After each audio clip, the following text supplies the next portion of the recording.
She photographed a Formula One presenter, pitched the story to major magazines, and every single one of them passed. So she built her own magazine. And within a year, Susie Wolf knew her name. Welcome back to Away We Go podcast. Are you ready? It's lights out and away we go. Let's do it.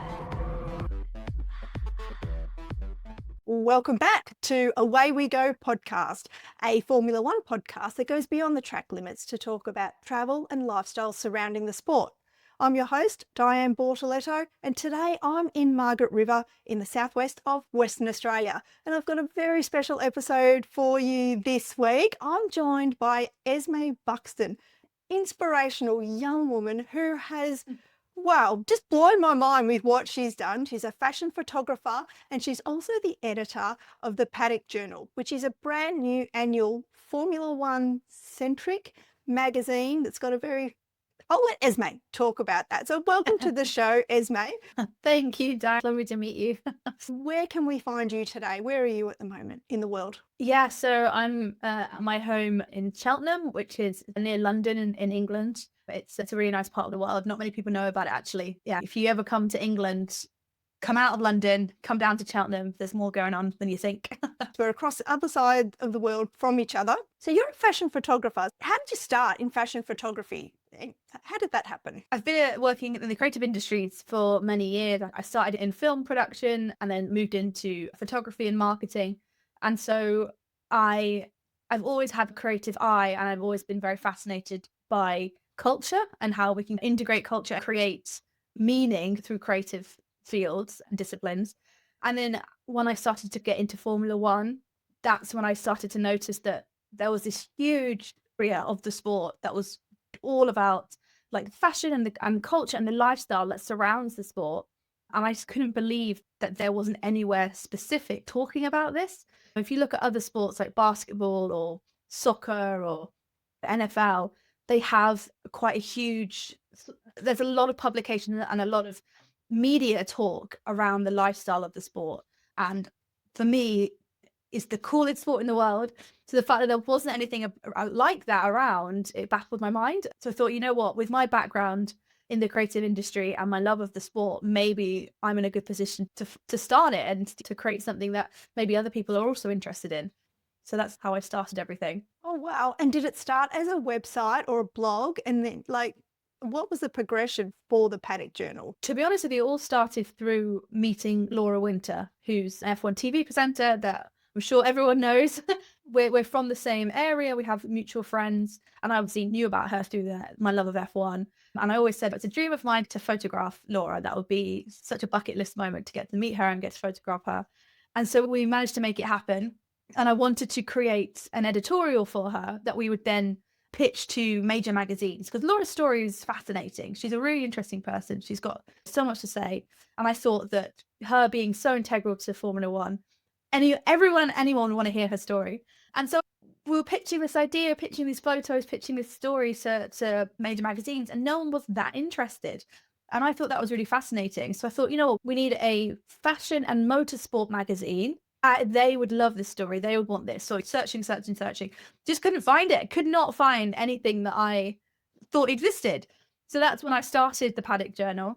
And it was initially, I knew I wanted to have articles and for there to be longer form content than just Instagram pictures. So we started on Instagram, but we also started on Substack as well. And Substack's something that I've only in the past couple of years actually got to know and understand. And it's actually quite an amazing platform and was perfect for what we needed at the time. So yeah, so we're on Instagram, we're on Substack, and we've now got a bit more of a website. So we're building that out as well. And then obviously the print magazine, which we started at the end of last year. So yeah, we're in a few places, but yeah, Substack and Instagram is sort of where we founded everything. Right. And so you were like, I need a home for these beautiful photos I've got of Laura and her story. And there is a massive gap in the market. Why don't I do it? Good on you. Thank you so much. I think I'm the kind of person that's always thought, you know what, I want to do it, just do it. Just see what happens. I've never been afraid of failing. I've never been afraid of just seeing how it goes. But I think that the biggest thing that I noticed with the Paddock Journal was just how quickly it did well. My intention was just to quite slowly develop it and just see what happens. And it's not going to be it won't be my business, it won't be a big money earner or anything like that. It's just something I enjoy doing. And as of talking, we're just over a year old, and it's now my entire life and my entire job. And yeah, so clearly other people wanted this as well, which is lovely. Well, that is so fantastic. Congratulations. Like, ticking Thank over a you. year. The first year of any business is the hardest, they say. And creating something brand new out of nothing, well, not nothing, just out of your passion is, yeah, to be commended, because you're right in that a lot of people are afraid of failure and are afraid of trying something new. And, and you've just gone, no, this is what I want to do, and Yeah. just did it. So, Yeah, thank you so much. And I think also it's a case of, I think what a lot of people do is they have an idea and they go, okay, I now need it to be $1 million business within the next 2 weeks, or it's not worth doing. And I think the older you get and the more like life you have behind you, you go, do you know what? It's okay if it doesn't work, because I know this works. I know I can do this, blah, blah, blah. And I think I wouldn't have been able to start the Paddock Journal 5 years ago, just with where I was in life. So it's all just come around at the right time. fantastic. Now, your love for Formula One, I mean, Mm. where was that ignited? Yeah, my love for Formula One has sort of been drip fed throughout the years. There was no sort of one aha moment necessarily, but I remember in the UK, Formula One used to be on Channel 4, and my dad would watch it on Sundays. And at that time, Fleetwood Mac's The Chain was the song for Formula One. So if you don't know if you remember that. So I vividly remember watching races with him, not really understanding what was going on, but just he was really into it. And then years later, I think Lewis Hamilton was on the radio when I was getting ready for school, and they were talking about the strategy behind the races. And I was listening to it because I was never really into sport as a kid, and I never really cared about football or anything like that. And I was listening to the strategy of F1. I was thinking, wait, that's really interesting. I'm genuinely fascinated by what he's saying. But because I was a 15-year-old girl, I was like, oh, well, whatever, I'm not going to look into it. And then it was my grandma's 90th birthday a few years ago. We were all together with my family and we had a bit of downtime, and my cousin said, oh, should we put Drive to Survive on? Because they'd already been watching a few series. And I was like, well, what's that? So we put it on and I was absolutely hooked. I think it, from understanding sort of that, that memory of, oh yeah, I was really interested in the strategy of Formula One, and now seeing the culture and the drama and the human stories around it, I was like, this is everything. Yeah, no, Drive to Survive really was a catalyst for so many people to either get to know and fall in love with Formula One and become fans, or rediscover the sport, because, it did start to wane, especially during the dominant eras of, like Michael Schumacher winning everything, Lewis Hamilton winning Right. everything. Some of those races were, I'm going to say it, they were pretty boring to watch, because you'd be like, oh, well, Lewis is in front. We know what's going to happen. There's no point staying up till 3 a.m, to watch the end of this race. So, Yeah. especially in Australia with different time zones. I was the same when Drive to Survive came out, like when I first saw it advertised, I was like, oh my God, I need to watch this. And the first episode, I was just like, absolutely like, where has this show been for the last 30 years? Like, this is what, the sport has been calling out for. So my love of Formula One started in the 90s when I worked in London for a PR agency, and we had the Arrows Formula One account, and Jos Verstappen, Max's dad, was the driver along with Pedro de la Rosa. And my job, I was a junior, was to read all the Formula One articles looking for mentions of the client. And I knew nothing about Formula One besides there was someone called Michael Schumacher who was doing pretty well. That was pretty much it. But within 2 weeks of starting that job, I knew all the drivers, all the stats, and I was fully invested. Like, I just loved it. Like, a bit like you going, oh, Drive to Survive, and just being... So I was reading everything that was published in the UK as part of my job. So Drive to Survive, seeing that in video format was like mind blowing. So you saw Drive to Survive as a good thing rather than a negative. Okay, that's interesting. The downside is the popularity of the sport, which means it's really hard to get tickets now. When I went to Monaco, it might have been 2016. We decided to go 2 weeks before the race. We were going to be in Italy. Some other plans fell through, and I was like, oh, Monaco's on. Why don't we go to Monaco? And I didn't tell him how much tickets cost because they were so expensive even back then. And I just bought us a grandstand ticket for Sunday, for race day Sunday. We were opposite the marina, so we had great seats. But yeah, we were able to do that 2 weeks before the race. No way Yeah. anywhere in the world can you get tickets 2 weeks before a race these No. days because the sport is so popular. And that's just a selfish reason why for me, because it's just makes it harder to access live events. But yeah, as far as, promoting the sport, Drive to Survive's just been awesome. And I love nothing more than talking about Formula One. Hello, got a podcast, so it just means I've got more people I can talk about F1 with. Yeah, oh, that's great. That's such a nice way of thinking about it, because a lot of people that come to the sport much earlier, like you say, the 90s, they look at Drive to Survive and go, oh, this is not what the sport's about. This has ruined it for everybody. But I don't think so. I like No. your reaction to it. Yeah, no, I don't think so either. And I feel like there really is an old school of Formula One fans out there that don't like any kind of change. Like they like it as it was, they want to see the V12s, they want to see the V10s, they don't want to see batteries, they don't, everything evolves constantly, especially in Formula One. The sport was dying before Liberty Media took over. Like, it had an aging old white male fan base, and that's not sustainable for a sport. They needed to do something, and look how it's just so exciting. It's brilliant. Yeah, I agree. Okay, so the Paddock Journal, tell us about how you went, how you went from a Substack into a beautiful print magazine. It doesn't sound like you'd worked in publishing before, creative industries, yeah, but I mean, this is a whole new thing, like in getting a magazine distributed. Yeah. Tell us how that happened.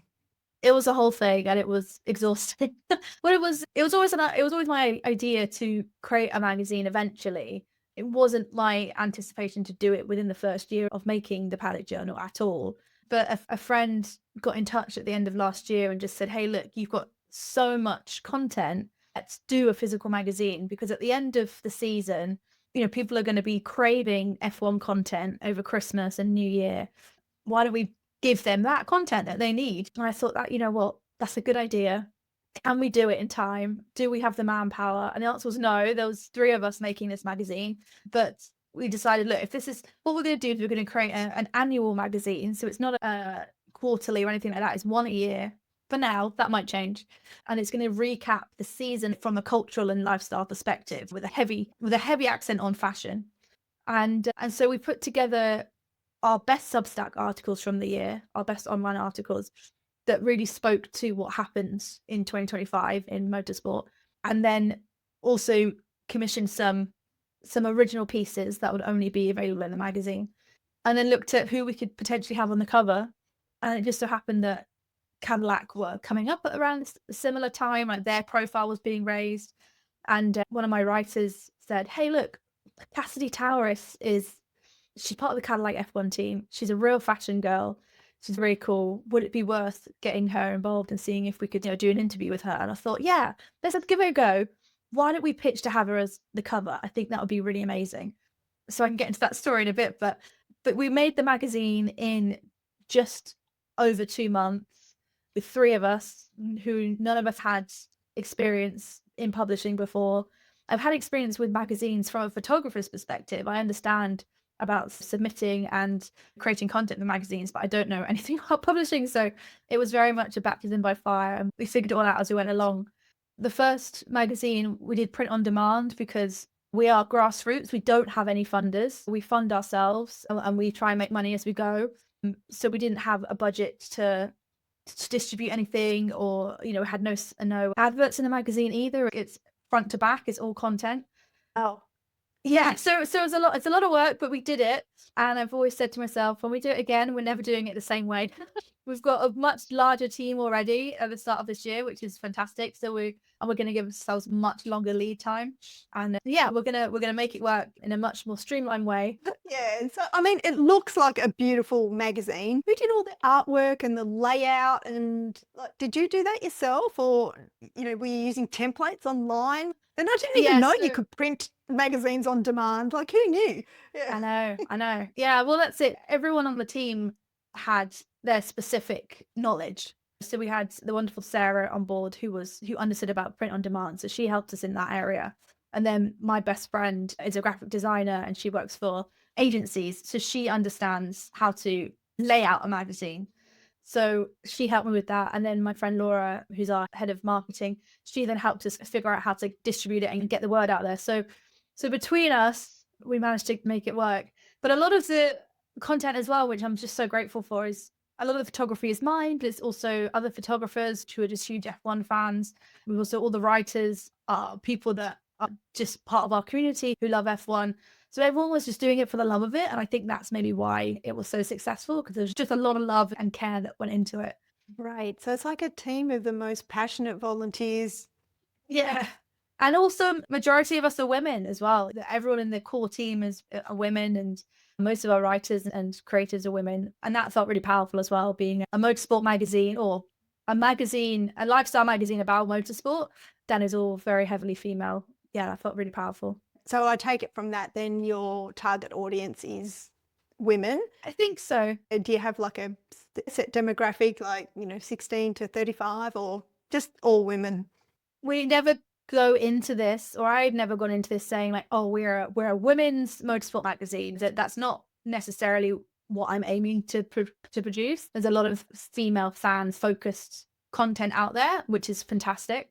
But I think what I wanted was just something that just dove a bit deeper into the whys and the whos and the hows of the sports, and looked more at the people behind it, because you always hear from the drivers, you always hear from the team principals, but there's thousands of people in this sport who don't get their voices heard. That was always my aim, was to tell their stories. And it just so happened that a lot of these people are women, and those people who are desperate to be heard and deserve to be heard, they are mostly women. So then we're attracting a female audience that way. But we do have a lot of men who read us and who write for us as well now as well. So we're gender neutral, but just from a female lens. Yeah. Oh, fabulous. So Cassidy Towers. Yeah. Tell us about how, the approach went with her and the photo shoot with her on the cover. Yeah, I'm sure most of your listeners will know who Cassidy is, that she is the chief brand advisor for Cadillac F1, and her husband, Dan Towers, are involved in upper management. And I mean, they're the face of the brand, to be honest. You'll see them at every race. Like I said, we knew that Cassidy was involved in motorsport and involved in Cadillac F1 team. And from her Instagram, was an incredibly well-dressed individual and had a lot of amazing clothes. So we reached out to her. Honestly, through Instagram, we reached out just to say, look, this is what we're planning to do. Are you at all interested? And by some miracle, she saw my DM and was very interested in getting involved. So we went out to Miami to her wonderful home and got to work with her out there, and at the Miami F1 track as well, which is just great. The team there are some of the nicest people I've ever met. Like, they're wonderful. And we got to work with Cassidy and got to hear her story and what she's sort of up against as a woman in this space, and her deep love for motorsport as well. I think, she'll be the first to say this, that a lot of people misrepresent her as someone that potentially isn't into motorsport or is just here because her husband's part of it. But it's just as far from the truth as you could possibly get. She's grown up around the sport with her family, and she's the smartest people I've ever met. She knows what's going on. She knows how the brand side of it all works, but also the strategy side of F1. She's just amazing, and getting to sort of be with her and hear her side of the story, learn more about what she does, was really inspirational. And I'm very grateful for that opportunity. So is her story available only in the magazine? So people have to, and I'll put a link in the show notes of where you can order your own copy of the Paddock Journal. But yes, is that an exclusive for the print magazine? Is that exclusive for the print magazine? Yeah, I think that's where her story deserves to be told. 100%. Like I said, our print magazine is annual, so you get one a year. And her story for 2025, I think, was one of the most important. So to have that sort of front and center is special. With the fashion side of that shoot, like, did you approach brands to dress her, or did you say to her, choose your favorite outfits? Like, how did that work? Well, yeah, usually when I do a fashion shoot, we're working with brands to dress the models, but in Cassidy's case, we did not need to do that. Her wardrobe is incredible. She's a huge lover of Dior, so she has a lot of couture Dior pieces, and Oh, wow. yeah, she knows her stuff. In fact, one of the outfits that she wore with us lent to Jennifer Lawrence for the Oscars one year. So I know So she's connected as well. Like, she's not just, a branding, marketing, motorsport person. She's connected with Hollywood somehow. well, yeah, that would be through stylists connecting with each other. But yeah, she's a well-connected woman. She's very, yeah, she's just really cool. Amazing. So now the Paddock Journal has moved from being a print publication only, and you're hosting events now. Tell us about what you've got going on in Monaco and Silverstone. It sounds amazing. Yeah, it's always been a dream of ours to connect with our community offline. I think that's the future, to be honest with you. We're getting more and more fatigued with online world and how divisive it can be. So to be able to meet our community where they are at races and different places is really important to us. So we have teamed up with the pop-up hotel for the Monaco and Silverstone Grand Prix, and we've created the Paddock Journal Atelier, which is a fashion showroom and shopping concierge service, which sounds really fancy. Does sound really fancy. It's pretty fancy, I guess, yeah. And it's in the simplest terms, it's a space where you can come and shop your favorite motorsport brands. Because I think at races, majority of the clothing you can buy is team merch, which of course that makes complete sense. But I think what is lacking is a real fashion focused moment there. There's a lot of brands within the peripheral of the space and of the sport who are creating amazing pieces and deserve to be showcased. So we're working with several of those to bring them to you so you can try them on, see how they look. We're gonna have a stylist there who can help you style outfits, and we're putting on various events like a gala at Silverstone and different panel talks with fashion experts. So yeah, it's going to be really exciting, and I really hope as many of you can come down as possible. Oh, wow. And is it ticketed? Like, do you need to buy tickets to the atelier? Like, how does that work? And when do you open? Like, you open days before Friday practice, or yeah, tell us about that. Yeah. So for Monaco, we are situated in Cap Ferrat, which is the peninsula next to Monaco, and that is open to the public. And we open from Thursday till Sunday, so race weekend we'll be there. So if you are around trying to just staying in Cap Ferrat yourself or on your way to the Monaco circuit, you can pop in and see us.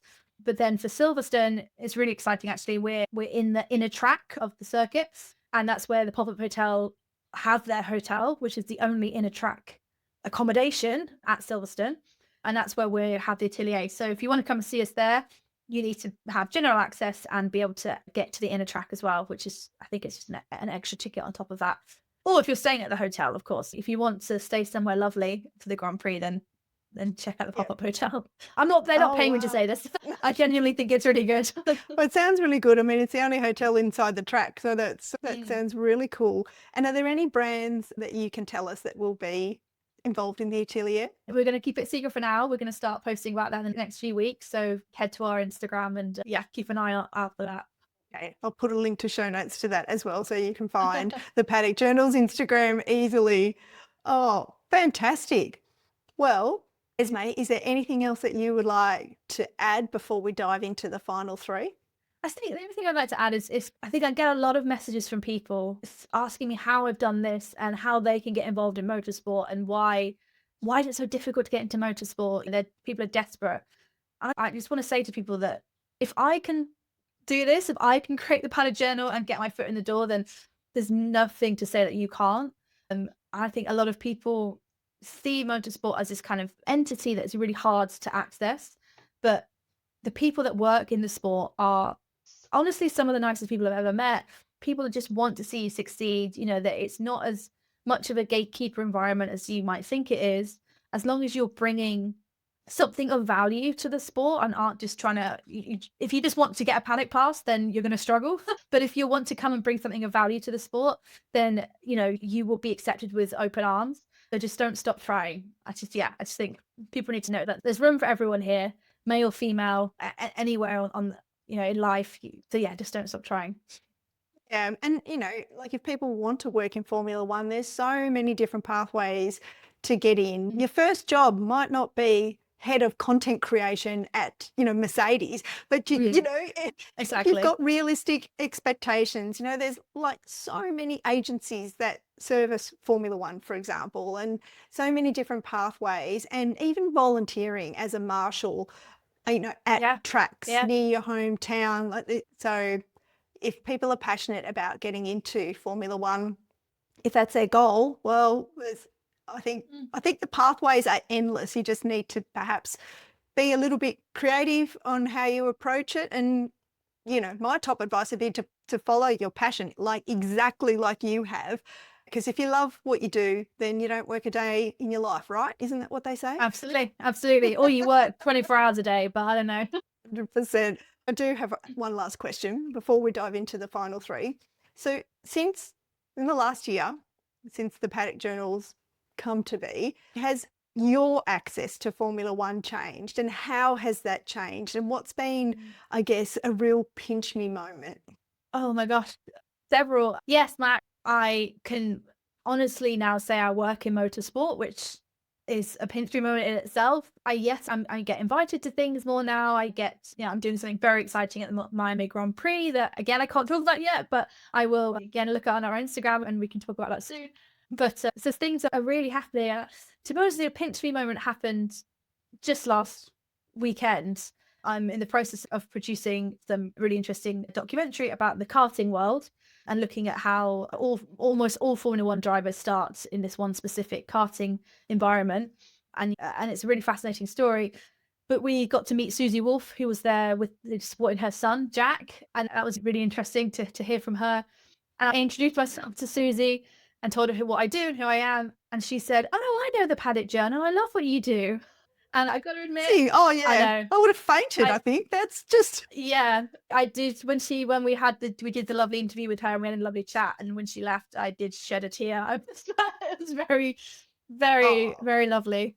yeah. So What a I moment. think, genuinely what a moment. Just knowing that people in the industry see what I do, see what me and my team do, and respect what we do means everything, because we approach the sport with such respect, and we never want to be salacious. It's not a gossip website or anything like that. It's telling these human stories of a sport that we all love. So to be noticed by Susie Wolf, I think I'll never forget that moment. So you won't be doing a fashion shoot, say, in the wedding dress shop where Kim Kardashian was spotted walking out of the other day in Japan? Oh no, there's people love that. There's places for that. I just don't find that interesting. Yeah. Okay. The final three, Esme. These are the three questions we ask all the guests that come on Away We Go podcast. It is a podcast about Formula One and travel. So if you could go to any Formula One race on the calendar or a previous calendar, which one would you travel to and why? I think currently the race I'm really interested in going to is Spa. I think there's just so much history there. There's so much excitement there. To me, Spa feels like old school F1. There's just something about the atmosphere there and the energy in that space that I just really want to be a part of. And I haven't been yet. Maybe this year or the next year, that'll be my goal.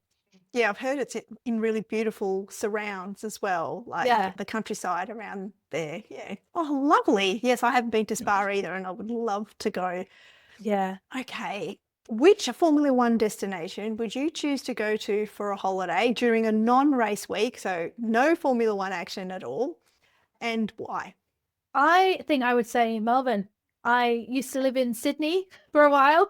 I lived in Sydney for a couple of years, and I just love Australian culture so much, and your lifestyle out there is amazing. And I got to visit Melbourne briefly for work last year, and I just fell in love with it. It's such a cool city, and there's so much going on. And I think to be there for Formula One, I can imagine is unreal. Have you been? I'm sure you've been. Few times, a few Yeah. times, and you're right, it is unreal. Like, yeah, Melbourne's my hometown where I was born. It's where my sister still lives and a lot of my family still live. I moved over to Western Australia, like 4,000 kilometres away for a job with the World Okay. Rally Championship. So after I left London Ah. and I came back to Australia, I worked in Melbourne for a bit, and then there were just no openings at the Australian Grand Prix, and I really did try at the time to get a job with the Australian Grand Mm. Prix, and then a job came up with Rally Australia, part of the World Rally Championship, and I thought, it's the second biggest code of motorsport in the world. Perth's a really nice place.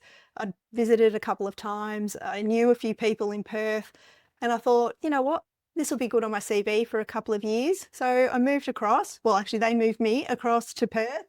And that was 20 something years ago. So I fell in Wow. love with the lifestyle in I mean, honestly, Western Australia has the best weather in the world, like certainly the best weather in Australia. And where I am now in Margaret River, it's 3 hours south of Perth, and it's winery country and surf country. So you've got amazing surf breaks. Like the World Surf League holds an event 10 minutes walk from where I am right now. And Wow. some of the best Chardonnays in the world are made around the corner. The only thing missing is an F1 track, but we'll work Right. on it. Yeah, Anyway, amazing. being the minister for Margaret River, promoting anyway, moving on. Question number 3, the final question. Now, if you could holiday with any Formula One driver, dead or alive, who would you choose to go on a holiday with and why? Oh my gosh. That's so many. Can I just have all of them? I think okay, if we're doing a city break, if we're going on a city break around Milan or New York and we're shopping, I want Lewis Hamilton. I want to go with him. I want to, go to all the best boutiques and do a sort of style each other and have a really fun time. But if we're going on a sort of a countryside break, I think it'd have to be Carlos Sainz. I love cycling, and to go on a bit of a cycling tour with him and his entourage and the Rebecca Donaldson. I think that would be so fun. Yeah, I could do a cycling holiday with Carlos Sainz as well. I think that would be really fun in the countryside somewhere, and with his lovely partner Rebecca, or with Valtteri Bottas actually, because he's Australian Oh, now. Did you yes. know? Yeah, no, yeah. You've adopted him. We have indeed. Well, Esme Buxton from the Paddock Journal, it's been an absolute pleasure to hear your story and have a chat with you about how you started this really beautiful magazine. And I can tell you're immensely passionate and proud of it, as you should be, because it is Thank you. stunning. So it's thepaddockjournal.com. You can follow them on Instagram at the Paddock Journal.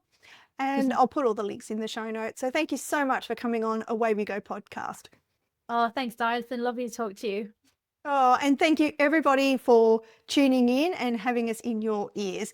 If you're watching on YouTube, hello, please subscribe to the show. Every subscription helps us get more eyeballs to help grow the podcast.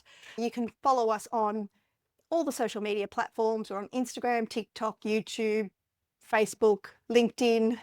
I think that's all of them. And you can find us at awaywegopodcast.com. You can send an email, hello@awaywegopodcast.com. I'm Diane Bortoletto, and until next week, and until lights out. Are you ready? It's lights out and away we go. Away We Go podcast is produced by Diane Bortoletto.